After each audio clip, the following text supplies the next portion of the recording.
Sikorsky Aircraft and the Defense Department have been arguing in court for the past 17 years over the company's compliance with cost accounting standards, CAS. One reason it's been running so long is the government keeps asserting violations but takes no action. For more on the importance of this long-running case, we turn to Haynes Boone procurement attorney Zach Prince. Is this like the biggest thing since the Inslaw case, which might be still running after 50 years for all I know? Yeah, so Tom, the dispute has been essentially based on facts that came up in 2007. So what happens if you've got a contract that's subject to the full cost accounting standards, you have to submit a disclosure statement. And the disclosure statement sets forth your accounting methodologies, the way that you're accounting for costs. And the way you have to account for cost is clearly delineated in regulation, correct, if you're a defense contractor? Yeah, so if you've got the cost accounting standards, it sets forth standards. So that those are broad frameworks for certain categories of cost or how you have to set up your accounting. The way you implement that is somewhat up to you. It's intentionally set up as more of a framework than very specific, you must do X, Y, and Z, and no other accounting is okay. But the reason you have a disclosure statement is so that you can tell the government this is how we account within the framework for these categories of costs. The government reviews it, and then they start issuing contracts, multi-million dollars of contracts, necessarily, right? Because if you've got CAS contracts, that means they're at least $2 million. Full CAS means you've got $50+ million in CAS-covered work. So we're talking about huge contracts that are based on a understanding of what your accounting framework is. Many years ago, before it got into dispute territory, we should say, the dispute hasn't been going as long as I said, but the contract has. Sikorsky submitted its methodology for cost accounting, and it seemed to be okay with the government? Yeah, so they submitted their disclosure statement in 2007, and included in that disclosure statement are explanations of how it's dealing with IRAD, independent research and development costs, and bid and proposal costs. Any big contractor that's dealing with this is setting forth those methodologies. The government looks at it for adequacy, and then years later, in this case, they came back and they said, hold on a second, we think the way you're actually doing this for IRAD and BMP, which is a CAS 420 issue, is wrong, and they demanded millions of dollars in the cost impact. The magnitude is blocked out in the decision, so we don't know exactly the dollars, but it's got to be millions for this dispute to be worthwhile. All right, and Sikorsky then obviously has not agreed, and there's the idea of post facto discovery after acceptance of the disclosure statement is really what this dispute is all about. Yeah, and they made an argument that I'm extremely sympathetic to, and it's one that a lot of big defense contractors have, and that's the government saw what we're doing, right? They knew the methodology that we're applying. They should not be allowed now, years later, after they've awarded millions of dollars in contracts, to say, actually, that was always wrong from the get-go. Set aside the merits of whether CAS 420 is or is not violated here. Sikorsky argued we shouldn't have to get there because the government accepted this. We should just move on. This came up in the big Raytheon case a couple years ago at the Federal Circuit, first at the Armed Services Board. Also, the Armed Services Board agreed in that case that the disclosure statement that Raytheon had filed had set forth how they were accounting for certain lobbying costs and other corporate organizational costs, and that should have prevented the government from raising the challenges that it did. The circuit ignored it all. So this still hasn't been tested at the circuit. They just set aside that issue and dealt with something else. Here at the Court of Federal Claims, Sikorsky brought up the same argument. And the government said in 2022, they moved to dismiss on that basis. They said there's no sound basis within law for Sikorsky to prevent us, the government, from challenging a CAS violation based on their disclosed practices. We have the right to challenge any violation of CAS within the 6-year statute of limitations, and that's it. And this was a big decision in 2022, was that Judge Leto at the Court of Federal Claims denied the government's motion to dismiss.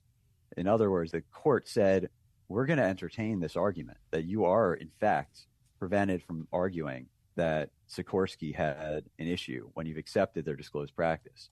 It didn't say at that time that this is definitely going to win, but it did represent what we thought was potentially a sea change in what are often $100 million+ disputes, that the government should not, in all fairness, come in years later and say, we knew what your practice was, but now we don't like it, and it's too late for you to fix it because you've incurred these costs, but tough, you now owe us money.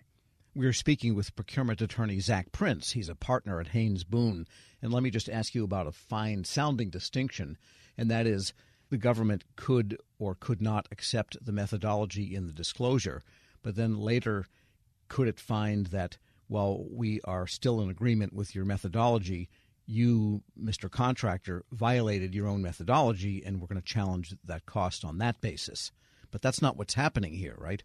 No, that's not what's happening here. And I think even Sikorsky would agree in that situation that the government would be permitted to come in and say, you aren't following your disclosed practice. Right? You have to follow your disclosed practice.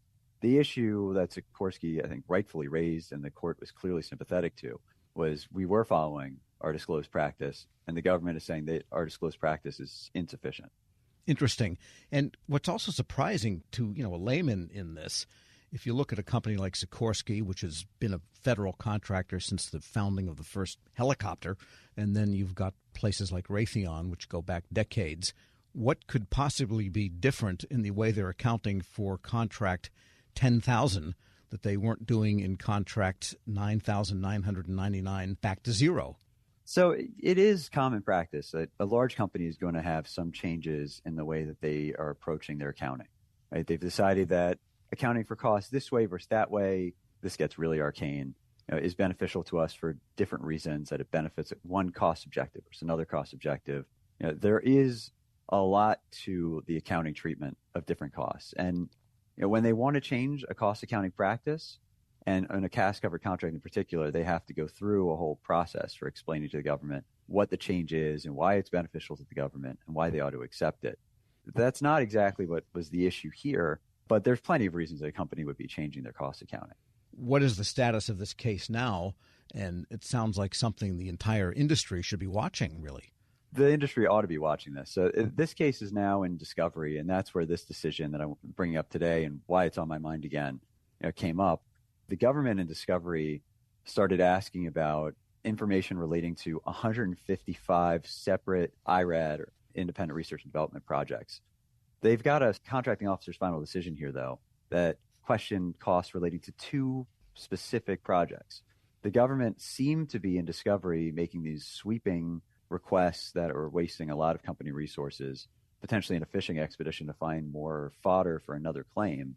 And Sikorsky said the government ought not to be allowed to do this. The way they tried to bring this to the court's attention, usually in discovery, and without going too far into the weeds in this kind of thing, you'd ask for a motion to essentially prevent the government from asking about these things. They asked for a motion to dismiss instead. They wanted to dismiss a government claims pertaining to anything except for the two IRAD projects that were in dispute. The problem was that the court was grappling with, there were no claims from the government relating to anything except for those two projects. That is, the court can't dismiss something that hasn't been asserted. On the other hand, the government can't ask for things pertaining to something that it hadn't asserted either. So Sikorsky really did win on that point. The court said, notwithstanding the government's suggestion that maybe there's some sort of broader argument the government had initially brought against Sikorsky that every IRAD project was flawed somehow, that's not actually what they asserted. The government claim, just like a contractor claim, is subject to what you actually state, right, and what the government then decides in a final decision. So Sikorsky is still protected from these sweeping government demands for more information. And so the government has to stay focused on the claim that's before it, for now at least, unless they want to issue a new decision on these two projects. And so we're still working our way to an actual decision on the merits. My guess is a trial and a decision on the merits. So this is going to be percolating for years to come, I suspect. Right. And by the way, the two projects you were talking about are improvements to the H-60 Black Hawk and the S-92 gearbox. So it can get pretty arcane what it is you're dealing with, whatever the S-92 gearbox is. But sounds like there's some sand in that gearbox at this point. That's a good way to frame it. Procurement attorney Zach Prince is a partner at Haynes Boone. As always, thanks so much. Thanks for having me, Tom. And we'll post this interview at federalnewsnetwork.com/Federal Drive. Hear the Federal Drive on demand. Subscribe wherever you get your podcasts.